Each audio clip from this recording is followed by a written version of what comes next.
चलिए DNA technology के important steps देखते हैं। डीएनए को कैसे कट करते हैं, सेपरेट करते हैं और विजुअलाइज करते हैं। रिस्ट्रिक्शन एंजाइम्स डीएनए को स्पेसिफिक साइट्स पर कट करते हैं।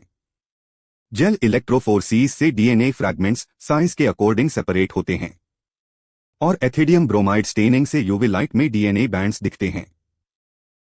ये क्वेश्चन एनईटी 2026 का है। Subject biology, question number 135। Topic है बायोटेक्नोलॉजी, डीएनए विजुअलाइजेशन। क्वेश्चन है डीएनए सेपरेशन, आइसोलेशन और विजुअलाइजेशन के बारे में कौन से स्टेटमेंट्स करेक्ट है। स्टेटमेंट ए, डीएनए को मोलिक्यूलर सिजर्स से कट किया जाता है। Statement B, DNA fragments agarose gel पर इलेक्ट्रोफोरेसीज में साइज के अकॉर्डिंग सेपरेट होते हैं। स्टेटमेंट सी, सेपरेटेड डीएनए को बिना स्टेनिंग के यूवी लाइट में देख सकते हैं। स्टेटमेंट डी, एथिडियम ब्रोमाइड से स्टेन्ड डीएनए विजिबल लाइट में दिखता है। ऑप्शंस है A and B only, B and D only, A and D only, B and C only. DNA technology के 3 इंपॉर्टेंट स्टेप्स समझते हैं। Step 1, DNA cutting, restriction endonuclease को molecular scissors कहते हैं। ये स्पेसिफिक पैलिंड्रोमिक सीक्वेंसेस रिकॉग्नाइज करके DNA को cut करते हैं। एग्जाम्पल, EcoRI कट्स एट गाटक सीक्वेंस। ये स्टेटमेंट अकरेक्ट है। Step 2, DNA separation, agarose gel electrophoresis use होता है।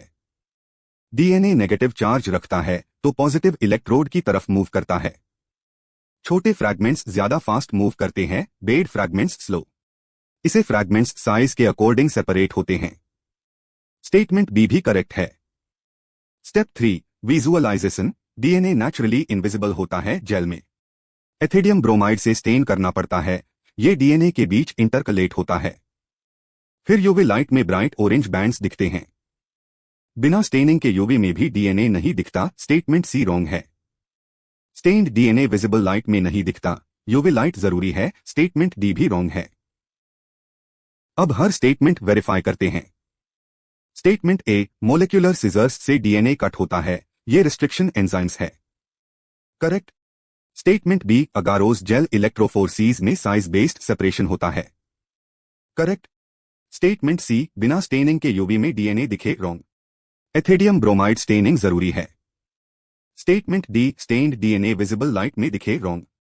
यूवी लाइट चाहिए, विजिबल लाइट में नहीं दिखता। तो सिर्फ ए और बी करेक्ट है। करेक्ट आंसर है option 1, A and B only.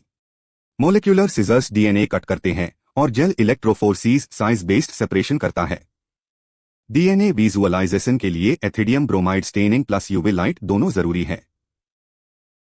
Exam tip, DNA visualization के लिए 2 चीजें याद रखो। पहला, स्टेनिंग जरूरी है। एथिडियम ब्रोमाइड या SYBR ग्रीन यूज होते हैं। दूसरा, यूवी लाइट जरूरी है। विजिबल लाइट से काम नहीं चलेगा। रिस्ट्रिक्शन एंजाइम्स को मोलिक्यूलर सिजर्स कहते हैं। ये एनईटी का फेवरेट टॉपिक है। और जेल इलेक्ट्रोफोरेसीज में स्मॉलर फ्रैगमेंट्स फास्टर मूव करते हैं।